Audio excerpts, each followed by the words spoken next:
dude. What is my company's name? Are you just Alan It's Blewiess? Yeah. Alan Blewiess Consulting. That's what I thought. Yeah, because I Because was funny. it's all about personal brand. It was And interesting. Go ahead. Go ahead. if you had read Eric Eng's latest interview with Matt Cutts, you'll see that it is always all about brand, An personal brand. entity, and authority, and what have you. Yeah. So Okay.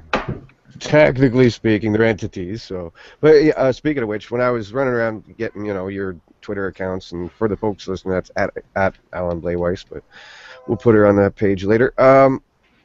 So I looked up your name, and I was logged in, of course, and I got a knowledge graph for you, right? hmm And in the knowledge graph for you, it had recent activity. And what it was your post over on, I guess, the Tedster thread over on Webmaster World. Oh, Apparently, interesting. Picked that up. Okay. yeah, apparently Google thought that was recent activity from you. Not even Well, Google Plus. yeah. No, because it's probably the most recent thing I've done out in the world. I've been so head down with audit work lately. I'm doing hardly anything. So. That's it. See, you sound like my world. Uh, okay, so let's go off the top. I guess the first note I had was the purposes of an audit, I guess. And standard audits, we'll look at forensics in a bit, but I guess how do you go approaching what you're gonna like? My audits are never completely the same every time. I've got a general framework, but I think I start identifying the goals of the client and having me in. So how do you go about at least setting the goals or setting out what your purpose of the audit's going to be? Oh, it's absolutely all about asking that client, what do you need and how can I help you, right? And we think we need an audit. Yeah, most of them at least think they need an audit, which is a good sign. But until you ask them why they're contacting you, you don't even begin to know any of the issues that they faced that drove them to be finally willing to get the right thing done 3 years after the fact. So asking the clients is always a top priority before I even sign a contract. I want to know what the deal is. Yeah, And and from there, that's part yeah. of qualifying them, I'm assuming, right? Yeah. Yeah, well, it's absolutely qualifying, but it's the beginning of the process of understanding, you know, where to start looking. And unfortunately, that also usually means that I need to help them understand reality where they're like, well, we were hit by Panda. Are you sure you were hit by Panda? Well, yeah, it happened in the same month that a Panda came out. A Panda update came out, right? Oh, that narrows it down. Yeah. Yeah. But what's really fun is a lot of clients have been hit steadily, consistently over the last several months. Their rankings have been dropping and dropping and dropping with no one date being obvious. Uh, so it makes it easier for me to help them understand that you can't always guarantee it's going to be a specific update that was the trigger point. But even when there's a correlation to any degree to a major update, I then explain that's not probably not your only issue. You probably had a situation where your site was already in a bad state of affairs and something pushed it over the edge. So I'm going to look at a standard set of things regardless of what update you think might have been involved. Right. I mean, the Yeah. technical stuff, dig into Webmaster Tools, looking at crawlers, looking at, architectural on-siters, looking for, internal link ratios and things like that I tend to do. So, yeah, the on-site, and you're Yeah. right, and it's so many times the forensic stuff, people will think they have one problem when it usually, rarely, is it one. You know what I mean? You're going to find Yeah. bucket loads, Yeah. And like we've had people that got hit by penguins, so we start doing some forensics. Sure enough, we got one little dip that went down around, I think it was last October's Panda. So it's like, did anyone notice this? Well, no. So they were already under the gun before they even got the penguin or something like that. And Yeah. again, there's another dip around April. I said, well, what happened here? Oh, that's about the time we relaunched the site. I was like, oh, really? Yeah. Have you checked your redirects lately? That might just be in it. So yeah, there's so many times there's multiple things that'll happen. You know what I mean? Yeah, and the other thing for me as well is it's also about the uniqueness of the site, right? And so one of the other questions I ask up front is, how many other websites do you have that are related to this? Because they try to say, oh, well, we only need an audit on this site over here. Well, it turns out that you have 275 subdomains. I need to know about that. I'm going to find some of them just doing a Google site colon minus www, but I want them to tell me all of them. Yeah, I think the same even goes for, any kind of network sites. We've had guys that, a year and a half ago got spanked doing some forensics, and I said, what sites do you own? How many sites do you have? And he gives us this list. Sure enough, we found another half dozen or a dozen that he hadn't given us. And it was like, no, you got to tell us everything, buddy. You've got what looks like a network here with thinly veiled, content interlinking. Yeah, and I can even find a lot of that when I'm doing link analysis these days too, because, oh, look, this is one of the dozen sites that are sending site-wide links. Oh, look, a little digging on that site, it turns out it's your own site, but you didn't tell me, right? So. What kind of tools do you usually play with? You know what I mean? For me, I guess mandatory is always analytics and webmaster tools. Outside of that, do you use a lot of external tools? Is it just your brain? Is it proprietary tools? What do you? Oh yeah, no, I use tools for trending information, trend kind of information, and guidance. So I use SEMrush. To me, it helps to get a much broader list of ranking data than a lot of the other tools, so I can see what some of the things are ranking for. And what I found interesting with SEMrush is every once in a while I'll get a client who has a site, and it turns out that they're ranking for all sorts of things that have nothing to do with their site's focus that would have taken me longer to figure out just doing the audit work itself. So it helps with that. I'll also be really honest. I like to include SEMrush competitor data in there, even though it's only publicly available information, so it's really shaky at best. It helps me when I'm explaining to clients that competitor knowledge is really very limited in its value, and that you can't assume that a competitor is ranking for any signal or any phrases just from what you see without doing a deep audit on that site. So I use SEMrush's data more to essentially overwhelm the client with information than anything else. Yeah, Searchmetrics has some stuff like that. I haven't worked a lot with SEMrush, but I've used Searchmetrics, and it's the same kind of thing. Like, even if a client has, historic rankings, or they keep, for whatever that's worth these days, I don't care about them as much for the client's rankings as the query space itself, how things have changed over time. You know what I mean? Yeah, so, and SEMrush, Webmaster Tools is my home away from home. SEMrush does a good job at listing sites that are likely to be competitors across a variety of phrases, and that's something that I used to get just by doing manual rank checks for like a dozen top phrases. I'll see which sites come up frequently across different phrases. SEMrush shows some good data about sites that are most likely to be competitive, so it helps with that. And the search visibility timeline that they offer is really good because I found at least a high enough correlation with that data to make it worthwhile for trending analysis. Open Site Explorer for the quick and first pass of the link review. Yeah, I was going to ask that. Do you do a rudimentary link review as part of an audit? I tend to, like, not a deep dive or anything of that nature, but if it's Majestic, Open Site Explorer, Ahrefs, or whatever, I'll still at least take a look for any red flags, any signals. It's almost like risk analysis kind of thing, Yeah, and I use that when I'm doing a typical audit that I do. It's not specific to links, so I'm not going to look at 500,000 links, right? But I can take an OSE export spreadsheet and sort it out by the URLs sending the links. That rapidly shows me site-wide issues, site-wide linking issues.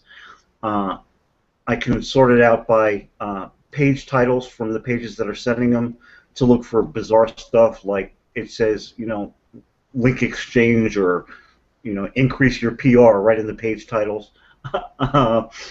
or if it's a site that I'm doing and Or SEO link directory. Yeah. another No, popular absolutely right. URL. Yeah. Or bizarre patterns in the page titles, and then I can sort it by anchor text to see where, oh look, you're wondering why your top 8 phrases all dropped in rankings. Look, for all of those phrases, you've got massive volumes of anchors, and they're all coming from crap sites. So Open Site Explorer is really helpful for those kind of evaluations. Yeah. Yeah, I guess another thing I'll look at when available is, analytics goals or conversion data, stuff like that. You know what I mean? Digging your keywords through, and I think you almost need terms from a client. You know what I mean? I've often said that it's hard to do an audit without keywords, because what the hell am I auditing for? Sure, you can look at some architectural issues, some systemic issues, but at the end of the day, and how many times I've seen page mapping issues where, I'm targeting this keyword to this page, but Google's actually returning this page, and 90% of the time that's internal links. You know what I mean? It's how that internal page rank is passing through internal link ratios and stuff like that. So Yeah, and that's also part of it, obviously. But what I find is when I ask the client what the keywords are, nine out of 10 clients give you a long list of one-word phrases that are so broad and so irrelevant that it just more annoys me than anything. So what I do is I look at your site, and most sites I can do this with, they have X number of top categories, and they already have a page title. So they've already got something in there that more often than not is phrases that at the very least they think they should be ranking for, and that's where I begin that process as well. Yeah, that's the starting point. Yeah.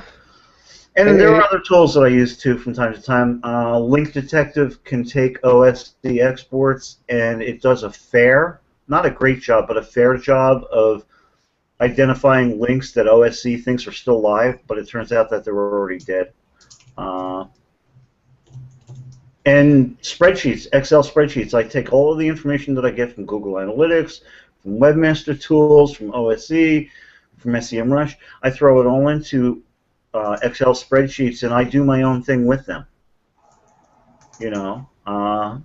So like, for example, with the inbound link report that I get from OSE, I literally do a search to see how many are .com, .net, .org, .info, .us, .uk. Get those kind of counts. I do a search to see how many of them include the word directory or the word link or the word press or the word release in the URL or the page titles, just to get counts. And those are all things that help me just rapidly identify where there's potential holes in their system. I'll open the floor up, I guess, for a second there, Gabs. If anyone's got questions, additions, tools they want to add at this point, let's throw it in there. I wanted to ask a question, which I unfortunately didn't get to speak to Alan when I met him at PubCon New Orleans. We just briefly kind of just two ships in the night. But we do a lot of international audits, and I've always started with a standard discovery, which has, specific questions, obviously access to their Google Analytics, access to anything and everything that will give us a better understanding of who they are and what they're doing. But is there I hate to use the word standard, but is there a standard questionnaire that you can share with us? I mean, I've gathered mine through the years. Dana Lookadoo has helped me with some questions. So I'm just wondering if you have something that you could share with us. Yeah, I've actually worked with Dana on a number of audits, and personally, I find that volume of questions for the specific focus of the audits that I do is essentially overkill, because she asks a lot of questions that are more valuable for longer-term engagement purposes. Right. And I really stay very strict in separating out strategic and tactical. Right. But I have a half a dozen questions that I ask with every audit just from the beginning, and I'm pulling it up right now, and I'll post it into the chat room. Oh, super! Thanks. Yeah, but it's really simple questions. I mean, extremely simple questions. And then I look at the site, and that's when I start already processing in my own head, for this kind of site, what do I need to know different than other sites? Right. And also asking them why they're contacting me is going to lead me to asking them specific questions around that as well. Right. Bear with me just a minute. I'm going to pull this up right now. Yeah, because one thing, bringing up the work with Dana Lookadoo, like I said, she shared her discovery with me. And what I've noticed through the years of fine-tuning it to, our particular clients, they are a lot of questions. And so every time I go back to edit, I'm thinking, okay, what questions aren't that important? Which ones can I remove? Which ones do I need to, ask a little deeper? And again, it depends on a per client. But a standard discovery that is not involved 11 pages is yeah. Which is like, wow. I hear you. So I just posted into the Dojo chat room my list. It's 6 questions. It's like, and it's not even 6 questions. It's really 5 questions, and then give me access. Okay. Okay. So that's that. Those are the consistent things I need. Everything else is based on the unique situation. Yeah, it's the same. I have a standard layout format kind of thing. Gabs it is my, just so I don't forget what elements I generally cover. But they're going to have different goals and different primary and secondary conversion points. They're going to have different issues and different things. So, lots of stuff like architectural, URL, site architecture, things like that can be standardized, checking crawlers, things of that nature, old 301s, whatever. But then each situation, you're going to be, very specific to what they're after and what they're trying to accomplish with it. So. Right. Yeah. Right. Yeah, no, I was just trying to fine-tune our discovery because I've literally had clients say, you've got to be kidding me. You want me to answer all these questions? And so I thought, okay, maybe I could go through it with them over the phone, but then, that's time consumption. So I thought there's got to be just a straightforward specifics, and then you can get into a little deeper, if it's a huge, large site or if it's, across the board, with .ed or .du or, any of the extra things that are relevant for the TLC or for the actual audit. So good. Yeah. This really boils it down. Thanks.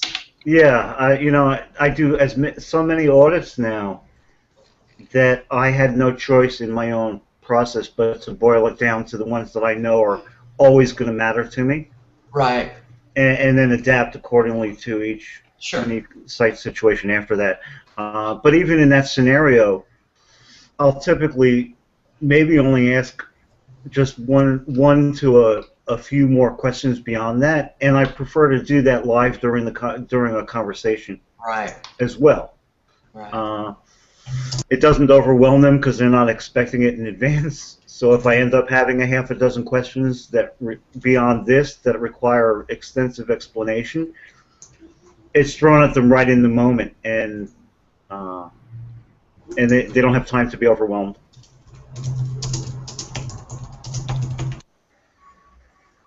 All right, anybody else got questions before we get moving along?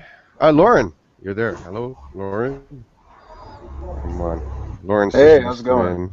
Good, man. How you doing? Good. Saw you come in there. We were just busy yapping as usual.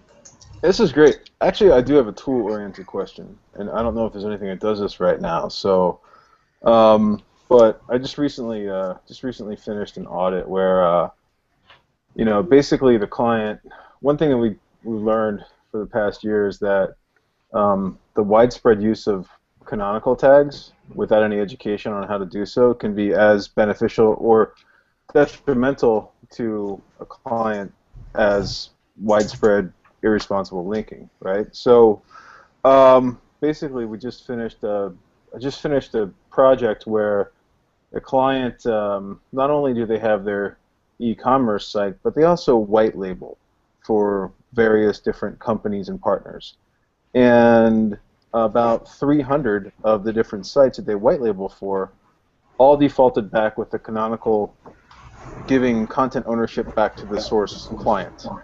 So basically, all of these sites used their technology, but said that, hey, the real owner of this content is client A, right?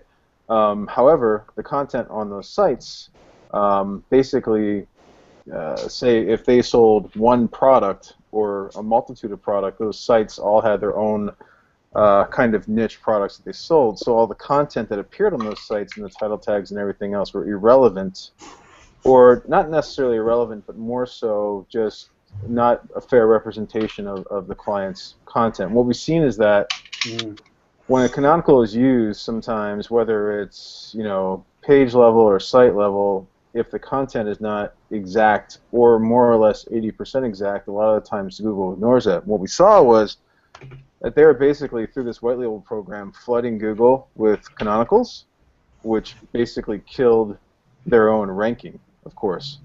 So question I have is, are you guys aware of any tools that do kind of a, I don't know, kind of a reverse track back canonicals from third party or multiple sites? Or any way to track that besides having the client give you their confessional and list of sites that all have those, or deal with the dev department, or whatever it may be? Because I'm seeing this more and more recently, especially as people are kind of getting the idea that, hey, canonicling something back to the source is going to help shift authority over, so they're like, oh, let's canonical everything. And, any tips or experiences or tool recommendations there would be beneficial. And this is a great hangout. Thanks for setting this up. No problems, man. Alan, you want to try that one? I don't know of anything that actually would track those. You know what I mean? Wow. Because, yeah, I know what you're saying. That canonical is a bit of an issue. Well, attribution with Google in general is a pig, but yeah, I don't think I've ever heard of anything that'll actually do that other than manual checks. And like you said, and if the client doesn't tell you where the distribution is, then I don't know of a way you would actually find that. No, Lauren, I think that's a really good opportunity for a tool provider to come up with a solution, because it's becoming more important. And there's an extension of that as well. One of the other key factors for SEO moving forward is going to be authority and trust, more moving into the future than currently. But with authority and trust, one of the ways you establish that is, what is that individual author or publisher's footprint around the web? And how well can a individual tool track that? There is no tool that I have that I can get access to that says, this person's got content across X number of sites, let me do an evaluation to see if they're quality sites, if they're garbage sites, other than manual research, right? So that's yet one more example. Are these profiles that are being used showing signals of engagement across enough other websites to prove they're real human beings? These are the kind of things that are absolutely going to be more important, and the canonical pingback, as it were, clearly fits in that model based on the concept you just described, Lauren. So I'm all for seeing a tool provider come up with something that we could even pretend provides enough value, right, or enough accuracy. What are you thinking there, Wiss? I think, remember in the Google Webmaster Tool link intermediaries? Yeah, like 301s, usually it shows you the old URL and tells you via intermediate that specific URL and that link into that specific page. So I don't know if Google actually will utilize the canonical and use it same as the 301, and it will show that specific link, or let's say page, linking to you or attributing to you through the canonical using via intermediate. Probably, I don't know. I never saw it. I'll probably dig. Yeah, I don't know. Lauren, it sounds like one we'll have to send over to Google, man. Dear Google, could you please implement something for this? Cool. Thanks, guys. I gotta drop off. All right, man. Meeting. All right, brother. Have a good one. Yeah. Drop in anytime. Talk to you. All right, where to? Oh yes, I got a good one. How much is too much reporting, Alan? How much is too much reporting? Oh, Oh, yeah. there's I have times a, I have to I watch have, myself so much with this. I I end have, up with 20, yeah, 30-page reports and all this supporting mhm, data and all this craziness. You know, yeah. you So, almost turn. I don't want to turn them off too much. You know. no, I agree. You can overwhelm them with information. It happens to me all the time where, you know, I allocate up to 2 hours after the audit's delivered for a review call just to review the data and the report, right? And even with the limited amount of information I provide them from a reporting perspective, a great deal of the time after the first hour's discussion, we're all fried and we need to stop and break. Uh, so if I were to offer even more depth of information in my reports, it would freak them out even more. I do send along with my audit. What I include in the audit itself is overview summary type data and examples of problems in the actual document itself. I will separately send to them the spreadsheet that I use that gathered all of the data so they can see the more extended volume Yeah, of information for each topic, but I don't yeah, include it in the report itself, in the document. I can't know. Oh my God, it would be a yeah. 500-page report. That's Well, that's crazy. it. Yeah, I put like the supporting data into a separate folder called data that comes along with the report. Yeah, And two reasons. Again, like you're saying, so that if they want to dig deeper, here's where all this the outline came from or opinion came from. And then secondly, I also think it's handy for, if me or someone else comes along a year from now to do some auditing or consulting work, that data from that snapshot in time is there, yeah, yeah. Well, I keep every audit I've ever done. I keep all of that data because now more than ever, it's a situation where I've got clients that are coming to me a year or two later and saying, okay, let's go to the next step, or we fired the guy because he didn't implement 80% of your stuff and we're still screwed, so now we need you to help us again. But again, the actual document that I deliver, I'd say 2 years ago I was averaging 12 to 15%. I mean 12 to 15 pages in the actual audit Yeah. document. And now, this year, I'm averaging 20 to 25 pages in the actual document. Yeah, my last one I think was like 28 in that, and then sort Yeah, of like an overview highlight follow-up document just based on questions they have from there. But yeah, yeah, my last couple have been in the 25-page plus area. It's like, oh God, am I getting too carried away? But yeah. I had a new section on risk Mhm. assessment, which isn't like a deep dive forensics, but it's a quick look at the site to make sure they're not at risk for pandas, penguins, oh my.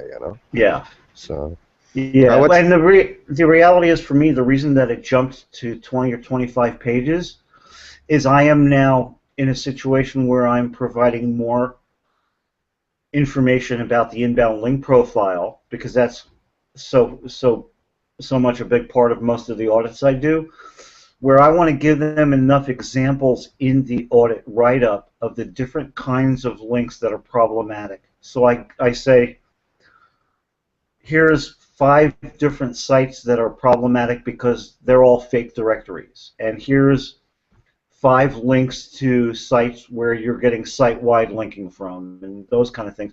So I end up having like 6 or 7 pages of examples because that's how messed up those link profiles are. Brett, you had something there, man? Yeah, Brett. sorry, just a random question thrown inside there. Obviously, what you guys are discussing, but is there any, I would say, starting point that you would consider when you're looking at? Do you look at, what do you start with? Do you look at links first when you're looking at a site? Do you look at the actual on-site first? And then if you look at an on-site, what areas do you consider your starting points before digging really, really deep and going, veering off into individual technical aspects? Yeah, so for me, the overwhelming majority of the audit work that I do is specific to on-site issues. But if there's any indication at all that the inbound link profile is involved, I absolutely need to do that evaluation, right? Again, strategic, so I'm not examining every link in the system. I'm looking at an Open Site Explorer export and scanning it. But as far as a specific sequence, where do I start? It really does matter about as far as why they contacted me and where they're suffering or why they're suffering. You know, if a client says to me, you know what, we think we're doing really well. We haven't been hit in a major way by any significant updates that Google's come out with. We just want to check our own work. You know, I'm going to approach it differently than if a client comes to me and says, we lost 80% of our ranking, you know, last Tuesday. There's absolutely a methodology based on those issues. Yeah, and that's forensics. But yeah. in a general audit, you know, like he's saying, it depends on the purpose. Like recently, I've had 2 different cases where, you know, one SEO was coming in to take over, and another guy was leaving the team on an in-house, like an agency. You know, and so the new guy wanted, you know, hit the ground running. Where's the site at on site? So the old guy says, well, go talk to Dave. He did one for us a couple of years ago, and so, you know, they bring me in. Another one was relative to that, meaning the guy had started at an SEO agency. He was the lead SEO with like 10 guys under him, and he comes in and says, listen, Dave, I got all this other stuff to do. Can you do an audit so I have something to hit the ground running with? So a situation like that, you know what I mean? I swear to God, I'll actually start by, you know, just looking at the site. Just start, you know, making yourself a few notes, clicking around the place and making note of things. After that, I've got, like I said, sort of an itemized list for a situation like that, where you're really just coming in to assess the current, you know, level of optimization or what can be improved. So, you know, from there it's going to break down into architectural, to on-page, to, you know, again, webmaster tools will be a section that I'll look at and things of that nature. But I kind of have a list of things, so it's not like they're prioritized. So I just basically running through the list and checking off all the little pieces, you know. Yeah. Yeah, I'm the same way. It is. It's the exact same thing for me, Dave. So yeah, you know, I swear, once you've done enough of these, Brett, you really do just sort of look around the site at first. You know, what catches your eye as a guy who's, you know, does a lot of this analysis. Then after that, you know, you've got goals, primary and secondary conversions. You've got, you know, what are they selling? You know, what are those? You know, the site itself, you're going to be looking at architectural and things of that nature. So you're just working through a process almost based upon what the person's after, you know. Yeah, and it's also about what kind of site is it, and what is their focus. So if it's a site that is really heavily reliant upon local search, one of the first things I will look at naturally on that site is what are they doing for local on their site. I'll dive right into that section of the site, and I'll do searches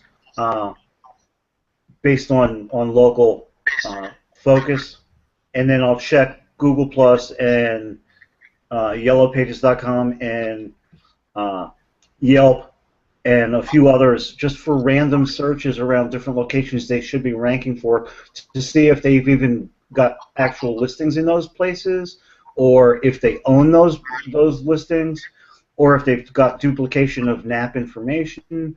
And that's because it's a local-based site, so I'll start there. If it's an e-commerce site, more often than not, I will start just funneling through the product categories to see if they're grouping content right, if they've got faceted navigation issues. So that's the other thing too, is the type of the site and the focus will determine where I start. Not to mention big-ass menus. The love of every e-commerce site is a menu that comes down and takes 3/4 of the page away and screws your internal linking all to hell. Yeah. Always a favorite. All right. That help, Eddie? It wasn't much of an answer. We sound like Google, Alan. Well, it depends. Maybe in general, and oh yeah. Well, this is why I give Matt Cutts a break. I mean, yeah, you know what? If I were to attempt to provide detailed information about any of this stuff in any one situation, we would be here for 15 hours anyway. Yeah. Good segue too, because my next point was knowing the reader of the report, or you know who it's going to, and what tone and how, you know, I don't want to say dumb it down, but I guess that's what it is. Like what I'm assuming you're also in that position, meaning, you know, if I'm writing something for the head of the SEO team is different than I'm writing a report that the marketing director might see, the MD or something, you know what I mean? So it's almost, do you find yourself trying to write to whoever you believe is going to be reading it? Oh, absolutely. We talk a lot in our industry about understanding the user mindset and personas when you're creating a web presence. When you're writing an audit, it's the exact same thing. You need to know who your audience is.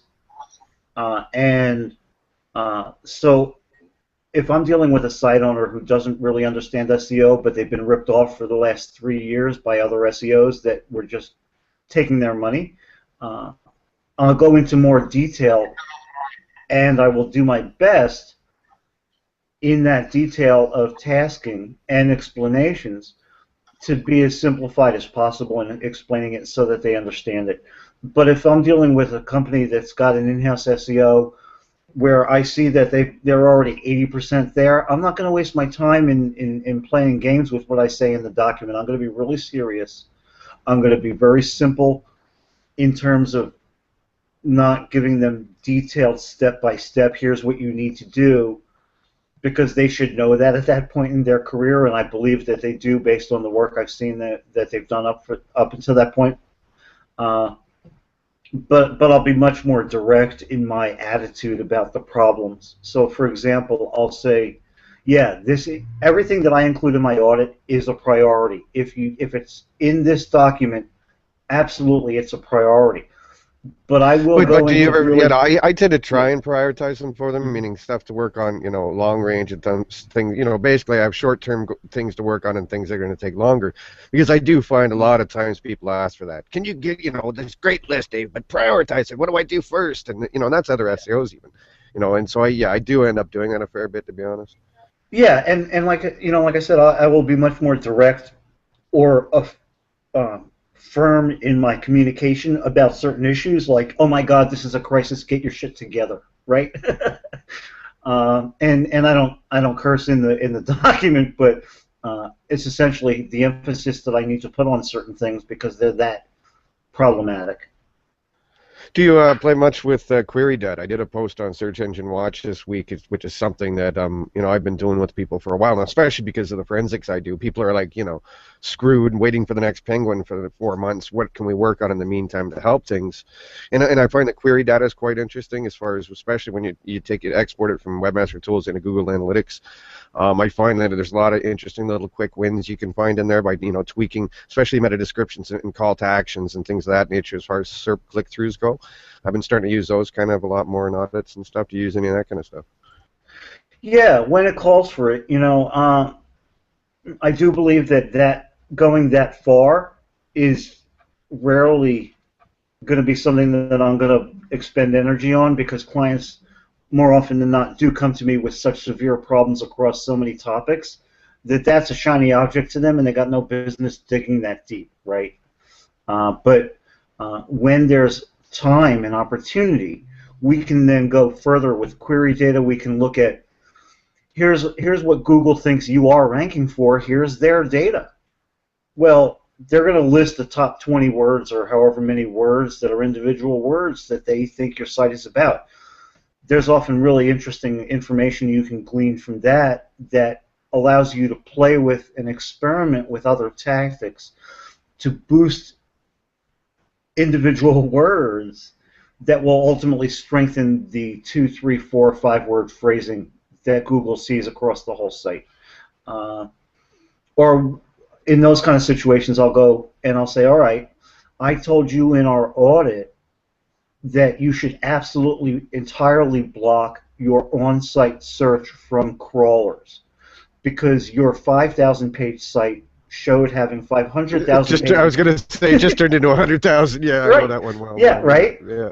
Well, there are very rare circumstances where there are certain on-site search results that deserve to rank, but that's only when you've got the real resource and time and energy to be able to devote to the proper analysis to understand how that is.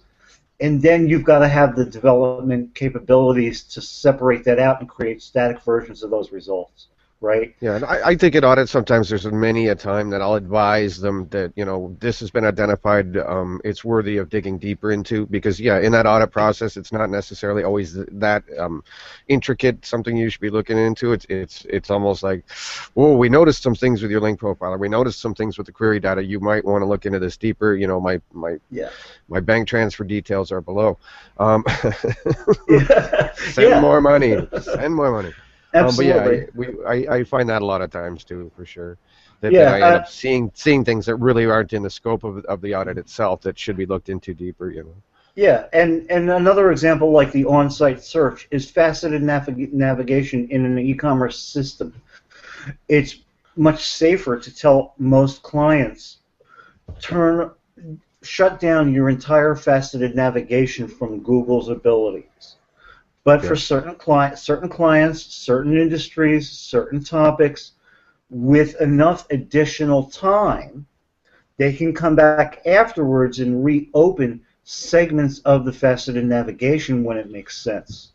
Do you include any kind of RDFA semantic stuff? I don't currently in audits. Somebody specifically asked me to assess the site for that, then fine. But generally speaking, I'm still not including any kind of semantic markup and data as far as checking for it, advising on it, or anything of that nature. Yeah, it all depends on the site itself and the nature of the site, and this goes back to what's the purpose of the site. So for local sites, for location-based sites where they've got 50 locations, I want them to be using schema identifiers around their location information. If they're a site that's got recipes, absolutely. If they're a site that has a lot of videos, I want videos to have the open graph and schema markup around the video content, because I have seen where that type of markup for those examples that I just gave makes a difference in search results. So yeah, under those circumstances, I absolutely look at it. I think it's worth noting you were talking about the indexing of the internal search. That's something I've always just called, under or over indexation, meaning if you've got 2,000 pages in your sitemap and things of that nature, and there's 200,000 showing up in the Google Site command, then that's something that probably needs to be addressed. It's oftentimes it's canonical issues and things of that nature. And but yeah, over indexation for the folks watching or whatever, that's something I tend to also look at for sure. And while we're on that subject, I want to mention the concept of the site colon operator. It's wildly inaccurate in many situations. So what I will do is and this only works when you've got a www version of your site. But I will do site colon www blah blah blah.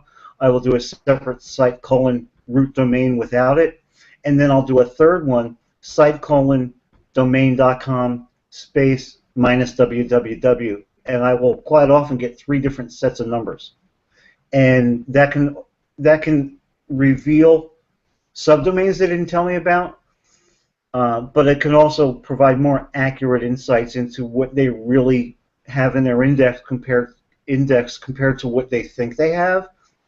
And if there's a dramatic difference in those counts that you scratch your head on, that's usually an indication of what Dave was just talking about with the over-indexation. All right, so let's go play with some forensics. Okay. Forensic time, yay. It's from the sounds of it, you do a lot of this too, man. Okay, so I guess the simplest ones are manual actions, meaning unnatural links, pure spam, and what have you. I guess it bears noting for anyone watching is because I saw something this week that kind of perturbed me, that someone was doing a link audit on a site that had gotten a manual action for pure spam. Pure spam is on site. Pure spam is scraping, tons of scraped content, cloaking, things of that nature, malware, and what have you. Whereas obviously unnatural links is unnatural links. Where do you kind of start with manual actions when someone comes to you that's already got a manual action? Like where do you start the process there? I say call Dave. No. Yeah. Then I send Matt an email and go, dude, what happened here? No. Yeah. I send clients to conferences to confront Matt in a corner. Yeah, track them down. I literally had to do that this year. A client got a manual penalty, and there was a really serious problem because they had a really bad inbound link profile. It was pure garbage. But they also Yeah, had yeah. severe. What, 80, 90, 100%? Yeah, no, it was around 80% garbage. Phony paid links, and from networks, right? Yeah, yeah. But they also were doing really bad things on site, and they had contracted me for the on site specifically, and they had already engaged a third-party company to do the link cleanup. So I was hands off with that, right? So that's part of it is what are you already doing to address this issue, and what do you need me for specifically? So that's, again, the introductory process. I need answers to questions before I'm going to start expending energy. And so many don't fast up, and I've often found that the problem. I know, what have you been doing wrong, and they'll give you A, B, C, and then all of a sudden you're finding D, E, and F, and going, why didn't you tell me about this? Yeah, and then the next thing I need to do is I need to know if you specifically are willing to reveal to me things you've done that fit this particular scenario. For example, if you were doing cloaking, you need to be honest and telling me up front before I spend 500 hours, right? If you worked with a specific SEO company in the past, not always, but once in a while, I will contact that company and I'll be like, we're going to keep this stuff on the hush hush, and I'm not going to out you, and I'm not going to play that bullshit, but I want to know from you directly what you did before I expend any energy having to figure it out myself. And probably about 20% of the time they'll be honest with me, which is really helpful. From there, though, it's literally no different, though, than any of the other audit work that I do, in the fact that at a certain point I need to start digging, and I need to be doing the deeper analysis. I will, however, rely more heavily in this scenario on pattern identification. Yeah, I think I actually prefer, it sounds stupid, but I would prefer a manual penalty over an algorithmic one, aka Penguin, which isn't a penalty per se, and I've had this argument with Google forever, but we'll get to that in a minute. Yeah. But I prefer that because you have a dialogue. You know what I mean? You could talk back to Google with your reconsideration request, disavows, or whatever it is you're trying to do or accomplish. But at least you have that avenue open. Whereas, Penguin, you're waiting 6 months in between to get any kind of recovery. So, if I had my choice between a Penguin slap and a manual, unnatural link slap, I'll take that every time, because now you have a dialogue where you can start to do things. Oh yeah, well, it's great for all those reasons. It's great because you have much clearer indication about where to begin the evaluation, like you said, right? Over-optimization on site is a common penalty inducer. That's a manual penalty. Not as much as people are getting hit for inbound links, but on-site obnoxiousness is really easy to identify most of the time once they've been manual penalized. And I have a clear, there's light at the end of that tunnel every time. Right? Yeah, there is. Yeah, I've got multiple clients out of manuals and what have you. It's there. Do you think you should let the client write the recon requests, or should that be done by the consultant? I know the answer to that one. I'm just putting it out there, but No, I prefer that the client write the first draft and then send it to me to clean it. Because, oh my God, really? Well, I know, I hate to say it, but you gotta fall on your sword a bit with them. Meaning, yes, I've read some, like you, I've read some drafts that people have sent me. Clients or just people from the dojo or whatever, and and sometimes they're like, these clients are like, we're a well-respected, super-duper Uber site. We've been around since blah blah blah blah. How dare you, kind of thing. I'm like, no. No. Dear Google, SEO team has been fired. We had no idea they were doing this. We are now cleaning it up. We'll never do it again. We're so sorry. That's how they got to sound, So. Yeah, well, I go really far with that falling on the sword process, because I found that I personally believe that it helps from experience. So even if they've been manually penalized for inbound links, when I do my audit, I tell them, clean up your inbound links, but be aware that your site was probably already weak on site and as a result, the manual penalty was more harmful. Whether it was an algorithmic penalty or a manual penalty, either way. But from a manual penalty perspective, in the re-inclusion request, I have them specify all of the tasks that I've told them they need to do, on-site and off-site, and to provide details about how much of that they've done in each of those situations. So yeah, I totally believe in having them communicate more information than less. More is better, but it's got to be properly worded. You can't be an asshat when you're writing it at all. So. Well, on the world of the algorithmic penalty, I guess for starters, I've had this argument. Most recently, it was with John Mueller, and you know, what is this a penalty? Is this an algo? Is it a devaluation? And I guess at the end of the day, it's a dampening. It's a dampening effect. It's a devaluation. But I guess anything that kills your traffic is a penalty. But how do you identify these? You know, I guess for us, just, you know, me generally speaking, go by known dates. Obviously, Panda's not a known date anymore, but you know, generally I'll zoom back through analytics to last January. You know what I mean? Annotate in there each of the different known dates and annotate them on the timeline so I can look at that thing. Because like we said earlier in the broadcast, we were talking about how oftentimes people have been hit by other ones they really didn't even notice. You know, it was that big smack on Penguin 2.0 they noticed, but when I go and look at the timeline and I annotate everything out, thank you, Wiss. He's always bugging me about that, I know. Yeah, good boy. I'm finally doing it all the time, Wiss, I promise.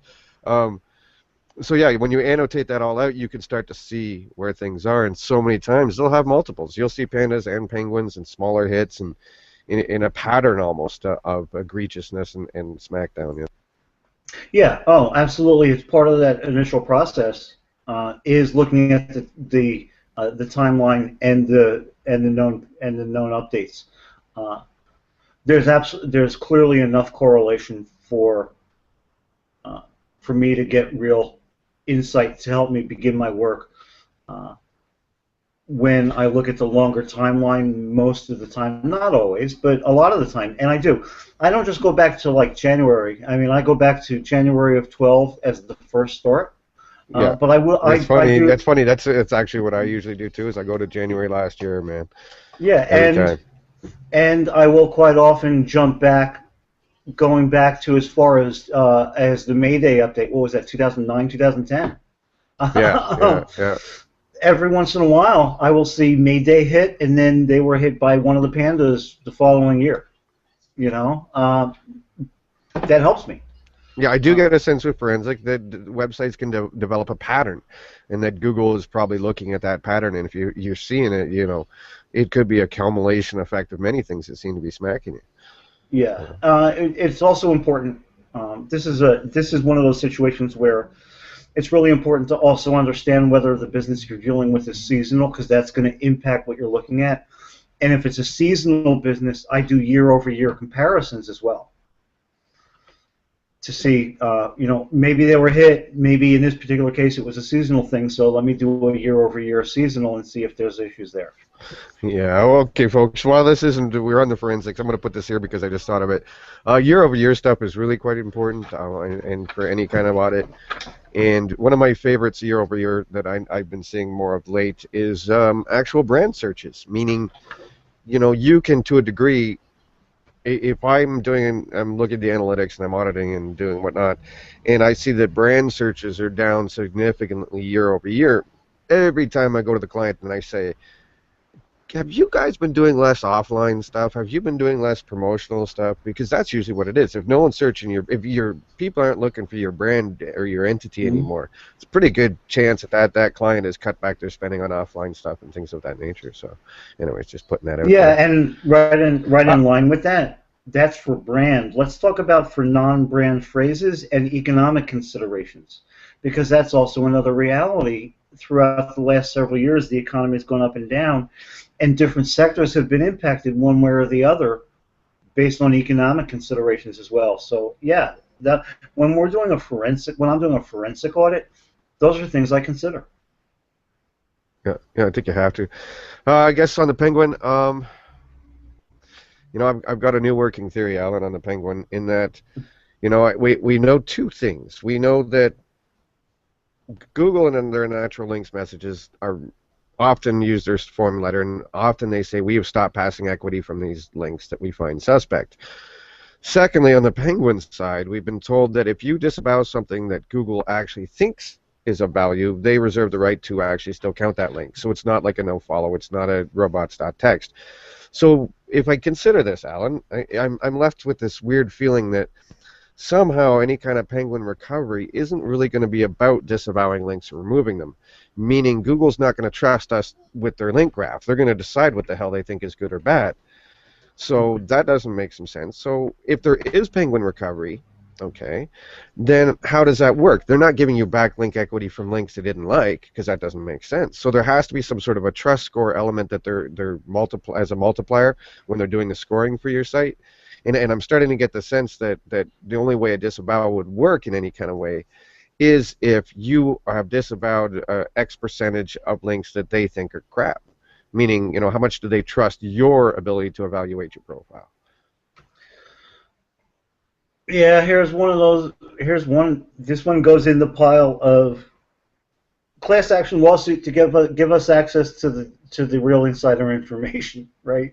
What do you mean? Google won't preface? Well, no, until they tell us what's really going on. Yeah, Google won't preface any statement with "generally speaking." Yeah, right. As far as I'm concerned, though, I do believe there's trust. Again, this goes back to the whole issue of authority and trust. And if you have the right kind of brand authority and trust, not because you're a big brand, but because you've created an online presence that has the same kind of appearance as a big brand would have, that there's going to be value to that when it comes to the whole disavow process. You know, well, if you don't already have that built in, I believe that the only way you're truly going to recover from most major Penguin update hits is if you finally go out and earn them anew after the fact. Disavow alone isn't going to be enough. You're going to have to go out and earn it. I keep saying that to people. You know, I'm doing some forensics as usual right now, and I said to the guy, I said, this is great and all. We can work on the disavow. We can work on all this other stuff. But what are you going to do to start finding proper, relevant, natural, authoritative links? If merely going and disavowing a bunch of shit is not going to solve our problem. We're still going to be left with the fact that, as far as I'm concerned, they've devalued those links. The value ain't coming back. Disavow all you like. There might be some sort of trust multiplier, but at the end of the day, what are you going to do from here on out? What are you going to do tomorrow, the next day? Well, let's get some more directory links. No, you can't do that. What are you going to do? And 90% of the time, they just look blankly, stare at you and go, I don't know. I don't know. What should we do? Yeah. I don't know. Do something noteworthy, but that costs money. Can I just, hire a link builder for $1,000? Come on. Yeah. I had one last night. Literally last night, in an audit review call, where he has, I don't know, some ballpark like 7,000 links coming from a hacker network, and he asked me, okay, so I can go ahead and have them removed, but would it be okay if I just leave one of those links in place because I need to start getting better links? He's like, well, it's not 7,000 links anymore, it's only one, right? I'm like, no. It's a footer link. It's on a site that has nothing to do with your industry. There's no text around that footer link that says that there's relevance, right? Let's stop playing games, wake the fuck up, and follow the concept of quality, uniqueness, authority, relevance. Yeah, or kiss your business goodbye. Have a nice day. You got to be willing to evolve, and if you aren't willing to evolve, I don't see the point. And I run into that so many times with the forensic stuff. They're so myopic on, well, the other guy's doing it, it's still working. Yeah, well, give that a couple of months too. He's probably doing things you aren't, or he's going to be next in line to get spanked, and following his approach to building links probably ain't going to work for you. I keep saying lately, fuck building links, start attracting links, do something that's noteworthy, linkable. I don't even kid around when I tell clients, your customer service is part of your SEO, and they're like, what do you mean? I said, because when you have a great product at a great price with great delivery with great customer service, people talk about you. When people talk about you, that's sentiment analysis and a whole bunch of other authority building things. Wow, I had a problem with my Dell computer. Representative got back to me within an hour, and 2 weeks later I had it fixed, new parts or something like that. People write that kind of stuff all the time. And when your brand starts getting, good customer service is bloody SEO as far as I'm concerned. No, I agree. And even though we're still a long ways off from social signals being highly relevant specifically to SEO, because they're still struggling to figure out the sentiment signals, you should be engaging and not just using social for push anymore, right? Because just by using social to actually engage your customers, whether it's customer service or dialogue, just because it shows that you're a human being, that you're not just a company. Anything that you're doing to engage in social media is going to more likely lead to people not just liking you, but sharing the things that you post or retweeting the things that you tweet or talking with you, and that helps begin to create that larger web presence that reinforces authority, relevance, trust across the board. And you can't just broadcast. You can't, I know we're getting off topic, but you can't broadcast. You have to engage. It was funny. I was reading Stone Temple, I think it was, the most recent Matt Cutts interview, and an example he gave in there was actually Gmail. And he said, let's take Gmail as an example. If we are watching people who email you, and there's this one person you email back right away, we might not know that that's your boss, but we know that every time an email comes in from this person, you are responding to them within X period of time, compared to other people in your Gmail that you would not respond to, or not at all, or at a slower rate. So you almost can take that kind of thinking and consider that social graph that look at this new +1 thing that they're showing in people's timeline based upon various algorithmic features. If we look at something like that and consider that concept, that by extension in your social graph, the amount you actually engage with people, or they engage with you, temporally speaking, you know what I mean, might play into something at some point. Yeah, and I'm glad that you brought up that article, because I read that as well, and it's true. So that was talking about there's an inbox and there's a priority inbox. And things go into the priority inbox when their system has determined that you have more consistent engagement with these people over here, so they're more important to you.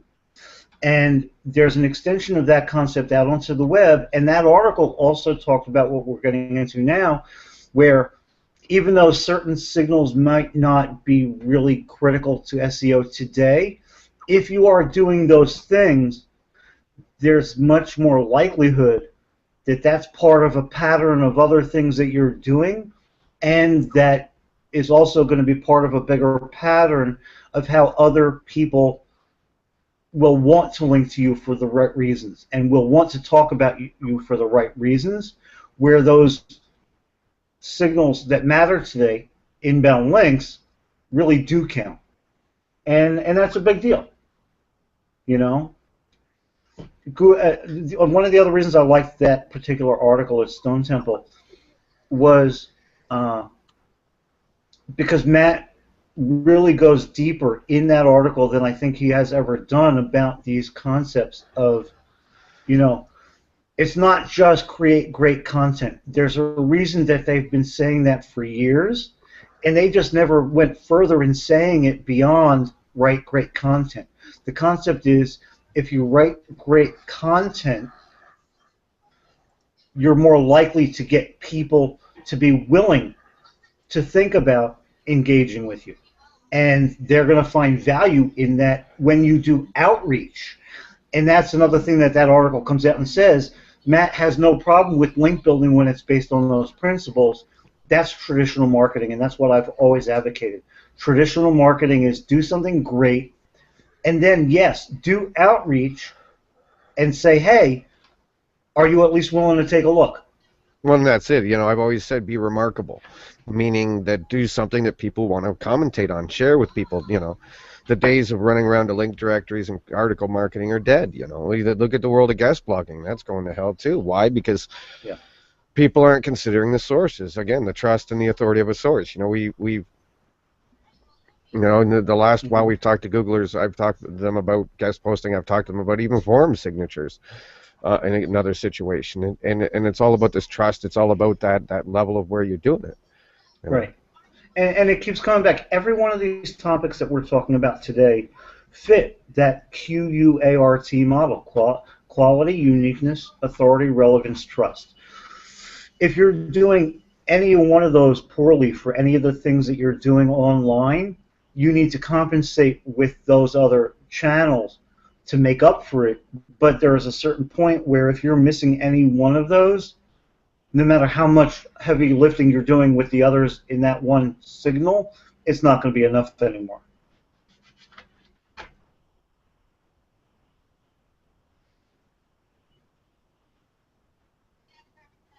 See, muted myself. Okay, so I got another one. I guess it's a bit of a pet peeve. Is I find people don't keep a whole bunch of record keeping that they probably should. Meaning, you know, when they come to us or for a forensic or something like that, it's usually too late. You know, by this point you've gotten yourself in trouble, and so now I'm going to teach you what to track in the future, and that's 99% of the time. And I don't care if it's developer changelogs. It's simple as that, dude. I get in a forensic situation. I say, well, do you guys have any developer changelogs? Well, what's that? Well, that's any changes made to the site over time. You know, I don't care if it's redesigns of navigation, changes to architecture, you name it. You know, do you have that? No. Do you have a changelog for on-site SEO work that's been performed? No. Okay. Do you have historic rankings of any kind for the last couple of years? No. Okay. You got rankings for your competitor? No. You know, and there's just so many things I find that people should probably, and it takes a few seconds, you know, a week to do. Doesn't take more than a couple of minutes, but to actually have that in the process, so that if by chance, because God forbid Google ever change your algorithm, you know, if by chance something happens to you, what does the forensic guy got to work with, you know?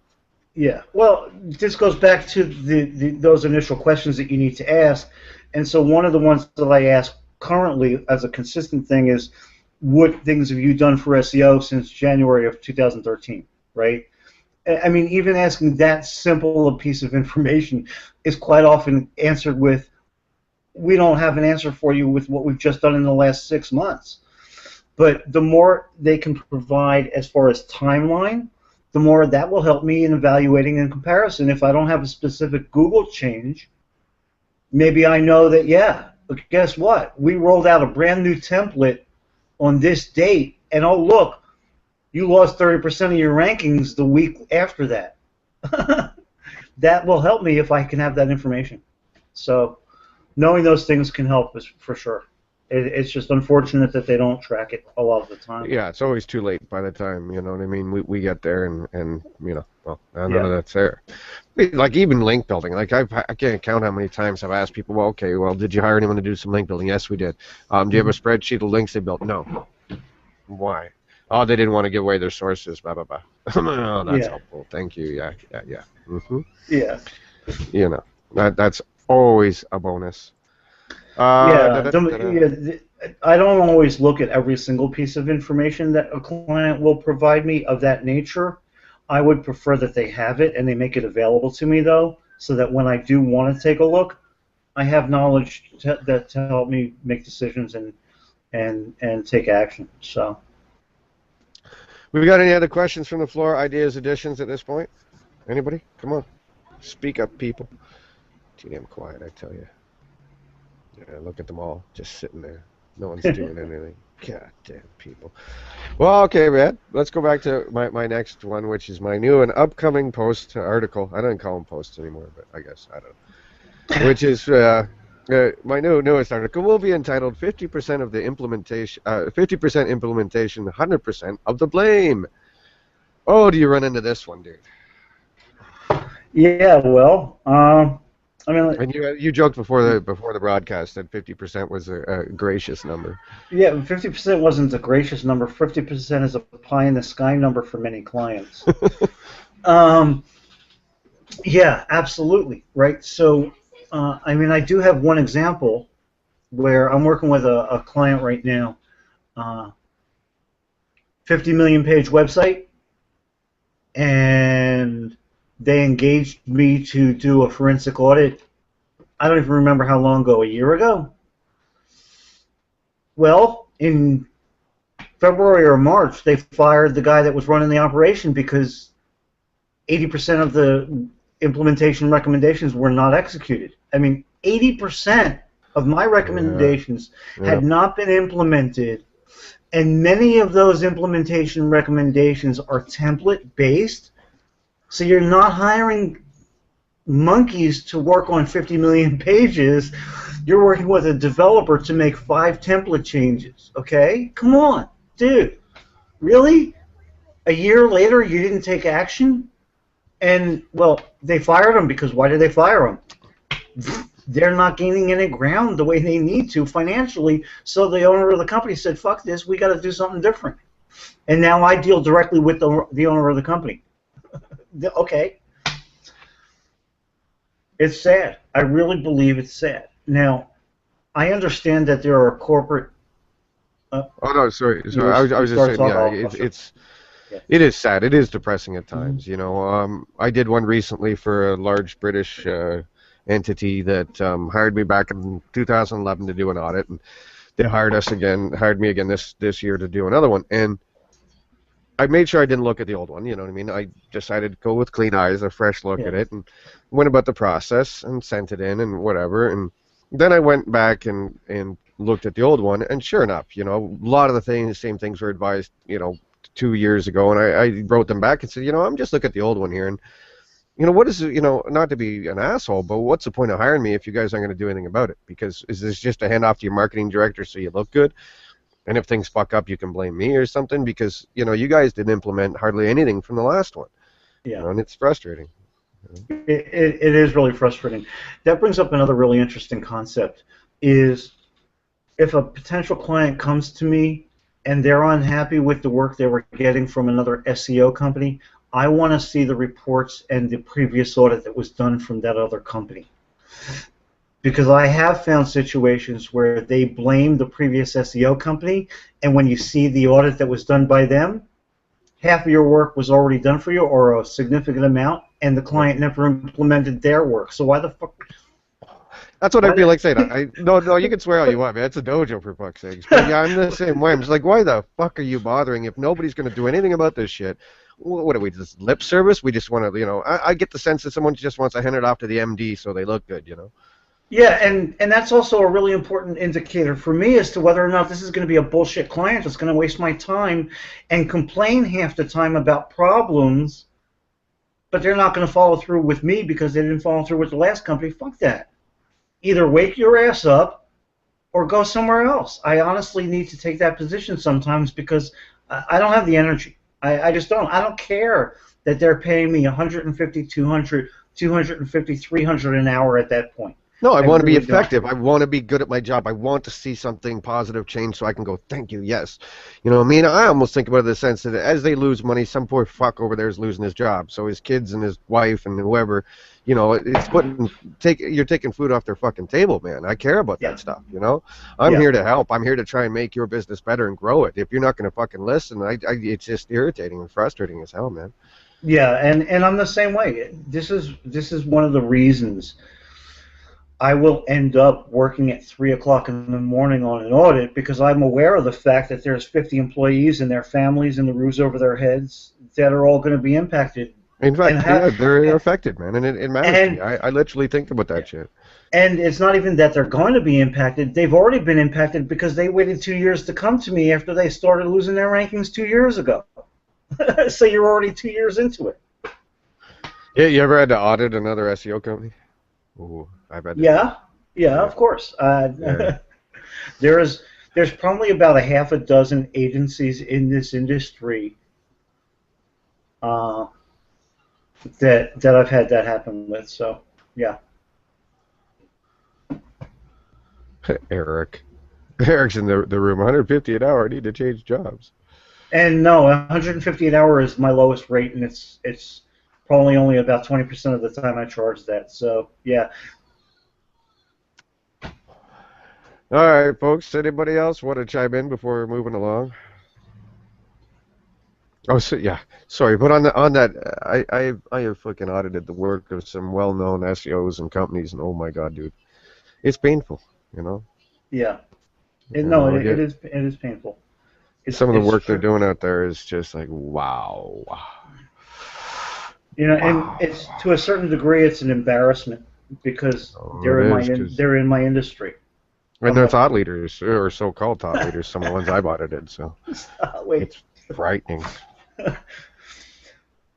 I had one where the guy said to me, it's a recent client, and in this particular case, fortunately, it wasn't a real quote industry leader. It was a warrior forum leader. Just see what that looked like. Yeah. So, Gabs, what is it you want to throw in there? You're about authority? Actually, it was asked on Twitter. Someone said, "What are some accurate signals that they can look at if they're going to do things manually? Then some signals that they can actually look at that will show some sort of authority, because it does come in many shapes and sizes." So what is your opinion, Alan, in regards to some signals to focus on? I'm not quite sure I understand the question. I think someone's trying to manufacture authority as opposed to just being one. There could be your first problem. Oh, yeah. All right, good. Gabriella, thank you for bringing that up from the Twitter feed. I also saw that this was reflected in the article where Eric Eng over on Stone Temple had interviewed Matt Cutts this week or last week. Brand identification, personal brand identification, creating a true persona online that's based on trustworthy, authoritative brand signals, whether you're an individual author or you're a company and an entity who has real people on your staff doing the work. So again, it's writing content that's valid and trustworthy for the people you're trying to reach in your market, that is helpful to them, that's educational to them. I don't care if you're selling toilet paper and you need to understand how to succeed in the online world. There are topics that the people that you need to reach care about, that you can create information on that will educate them or entertain them or infuriate them, but in a way that's going to get them to consider that they need to pay attention to you, that they need to keep an eye out on what you're doing online, or that they're going to want to share with other people. And it's brand building and personal brand building. So anything that you're doing other than writing product or service descriptions, it's about what contributes to the quality, uniqueness, authority, relevance, and trust from a real brand understanding. That's what it's always boiled down to for me, and that's how I've done what I've done to succeed to the limited level that I've personally been able to succeed. And it's what brands do to win online. And it's one of the reasons why people scream, but Google favors brands. Yeah, there's a reason they favor brands. Brands have authority and trust like nobody's business. How do they get authority and trust? They do real things for real people. That's what they do. Yeah, you can't, again, you can't manufacture authority. You have to almost earn it. You know what I mean? Mm-hmm. I read a good comment once that I've been using, which is, it takes a hell of a lot of work to gain trust from Google, and it doesn't take much at all to lose it. So but yeah, you're engaging things like, again, there's social profiling patents from way back, 06, 07, and part of the things they look at in there is your connections to other people. Who is not only, you know, how many people are talking about you as a, you know, the old SEO link spam, meaning how many can you get. It's who is, and what is their engagements levels, and what is their authority in the space, and what is, you know, if highly influential people, like, you know what I mean, if Search Engine Land is promoting something I'm doing, or and Search Engine Watch, Search Engine Journal, these are also considered authorities. So if, you know what I mean, they're associating themselves with me or vice versa, then that's going to build my personal authority from various, you know, company entities. Right, but I guess what I think they were asking, I threw in the question into the chat. So signals that they might consider of value. Did you grab attention? I don't know how they would be able to do that unless someone. Yeah, not really. Again, but attention from whom? Exactly. Meaning, do you have a citation from the Wall Street Journal, or do you have a citation from some mommy blog that's, you know? So does 20 mommy blogs, you know, make up for Wall Street New York Journal? Probably. Times? I mean, No, you'd need 1,000. You know, Google has a low level of trust for mommy blogs, because on that level, you know, again, trust and authority go hand in hand, in the sense that you may have a perceived trust authority from Google, but you might have a low trust rate based on the people that are talking. So they kind of go hand in hand. And go ahead. Yeah, and 20 mommy blogs may be more valuable than than one from the Wall Street Journal if the factors that relate to each of those mommy blogs themselves say that mommy blog is authoritative, trustworthy, relevant, and is the context of that mention or that link in their environment appropriate to their audience and yours. You look at some of the demographic. It's the same picture.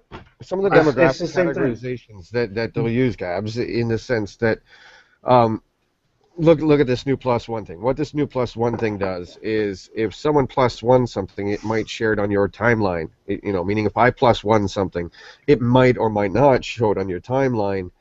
And some of the factors that they're using in there, again, they're categorizing you. If you +1 something about baby diapers, and Google knows I haven't been looking for baby diapers, and I don't talk to people about baby diapers, the odds of that showing up my stream are 0. Now, if you +1, let's say, a Search Engine Land article, but Google knows that I tend to share and plus things that are you know, about search engines, that it secondarily knows that the people I follow tend to, by a certain threshold, share these kind of articles. On a third level, it knows that I've shared Search Engine Land articles at a higher threshold than other ones in the past. It might show me that +1. So again, that authority is now categorized and demographically on the social graph personalized for me. Right, so now the same goes for me as an entity. Who's sharing my articles or my posts or my whatever, and does it consider me through that graph to be an authority on that topic? You know what I mean? The same can go for your plus page or your whatever entity you want to be. You know, if you're a company entity or if you're a personal entity, it doesn't really matter. But it's categorizing things on that basis and then personalizing it based upon what the engagements and the followings of other people are in the social graph. So things of that nature, I'm going to guess, are part of how they're deciding who's an authority on what.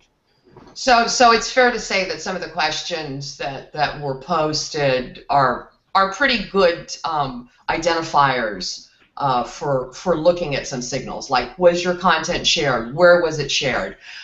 You know, who shared it, content, and new who shared content. it? You know, all of those things. I mean, out of what, 200 to 500 signals, some of those are going to be of value. So okay, so they're on the right line. They're on the right line. Yeah, and again, also, it's really important to emphasize, though, you can't just go one layer deep with that evaluation. Each layer you go to, you need to see the spider relationships at that level. Okay. Those 20 mommy blogs, look at just one of those, every one of those. What is their authority trust signal? What is their relevance? You know, right? Who are the people that are doing the sharing? What is that person's profile online outside of that environment? Are they authoritative and trustworthy outside of that environment? All of those matter. You know, does a person sharing something or reviewing something on Google Local, do they live in that city? You know, so a demographic as simple as that. You know, how well should I trust this vote or citation? Again, votes aren't just page rank these days. They're citations, they're reviews, and all kinds of stuff. Now, you know, do I trust that? You know, did that person just leave a review for something in New York and 10 minutes later leave a review for something in Chicago? Well, then obviously, you know, there's a good chance it's a spam or something else, and we're going to downgrade the value that this passes. You know, so there's even geographic authority and personalization that it gets into effect, right? Yeah, and the reviews are a really good example of the longer historical way that Google has been attempting to understand trust. You know, the person leaving the review, are they a legitimate person? Do they have an online presence somewhere else on the internet that helps validate that they're real people leaving real reviews? Same concept. Who's sharing it? Who's talking about it? And what's their pattern online? It's all patterns. Everything's patterns. You know, social gives them even deeper glimpse, Gabs. You know what I mean? I swear they were so happy when they saw the, you know, social graph evolve, because, you know, their major graph before that was links, and so now they have ways to understand who dropped the link, to understand the person that left the review, to understand the person that shared a piece of content. You know, what is their footprint, and who are they, and what is their level of trust and authority when they do so. So it's fair to say that there isn't one particular place. Like if a client were to ask me, okay, sure, we can get recommendations, we can get reviews, where should we get them? Is there a Yelp, Angie's List? Again, depending on the niche, is there one particular one that you guys would suggest you know, starting to focus on? Yeah, absolutely. And one of the best ways to help determine where you want to get focus on for reviews is take the top phrases relevant to that site and do a search and see which review sources come up the most frequently. What I have found is different niches, and quite often it's got to do with local optimization as well, will more often than not Yelp will show up. Sometimes yellowpages.com shows up. Sometimes sometimes Angie's List shows up. Right. Sometimes, and this may sound crazy, but this is happening. I've seen this just this week. Sometimes Yahoo local results will show up on the first page of Google for certain location-based phrases. Wow.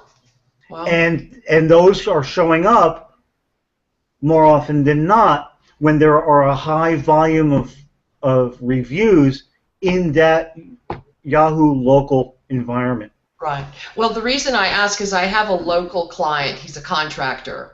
Mm-hmm. And I've never seen so many Yelp reviews that when you search for his name, I mean, that's the first thing that comes up. So we've decided to focus, you know, some of our outreach, if you will, through Yelp, because it is his number one. I mean, I think he's got over 56 reviews, so which is a nice plus for him. So, you know, with that in mind, I thought, well, I guess it depends on the niche. Take a look at seeing. I didn't consider actually doing a search for that sentence. That really kind of, you know, hones it a little better. But that's a great idea. It's crazy because sometimes when I do it, and this is a current client that I'm working on, for certain phrases, you'll get the knowledge graph box on the right side of Google results, and at the bottom of it, it will link to other sites where reviews were found by Google, and you'll see crazy things like Kudzu, KUDZU.com, as one of the examples. And so, depending on the niche and depending on the search results, you can get see what's already there, and where is Google evaluating these reviews? Of course, I mean that's the first thing you would do is if you do see them in the Google and you see, you know, so many hits from Yelp, it's like hello. Where there's smoke, there's fire usually, you know. Yeah, but that's the quickest way I do it is I actually perform a search for different phrases in Google and I see what shows up at the top of the rankings. And there you go. Anybody got some more oddity things, or shall we let this fine gentleman get on with his day? You even go back to sleep? Me? No, dude. Me. Go back to sleep. Oh, yeah. Go ahead, man. Go ahead, yeah. It's just now approaching the hour about which I would normally consider waking up an hour from now. Well, you know, it's funny. How many SEOs are night owls? You know, I would have to put a poll on the site or something because sure seems like there's a lot of us running around at 2, 3 in the morning still doing stuff. So seems a common thing. Well, for me, it's summer, so the kids are around. It's the only time you get some peace. Yeah, no, I'm just a night owl by nature, so. Anyhow. But yeah, we put in an hour and a half of our time here, folks. So we'll let Alan get on with his day if he so chooses, and we can sit here and just talk shop if anyone wants. I want to thank you once again for inviting me over, Dave. And it was a pleasure. Thank you so much, man. I knew, you know, I wanted to get in the audits because like I said, I think the original thing that got me pissed off was that just this whole implementation thing, and then so I thought, you know, if I'm going to do audits, I better get a hold of Alan. He, you know, him and I wander the same streets. So. Yeah, absolutely. I enjoyed it as always, and thanks everybody for participating, and Gabriella for sure. Thanks for the interactive dialogue about these really important considerations that you've brought up and that you've helped share from others. All right, brother. Thank you as always. Thanks, Alan.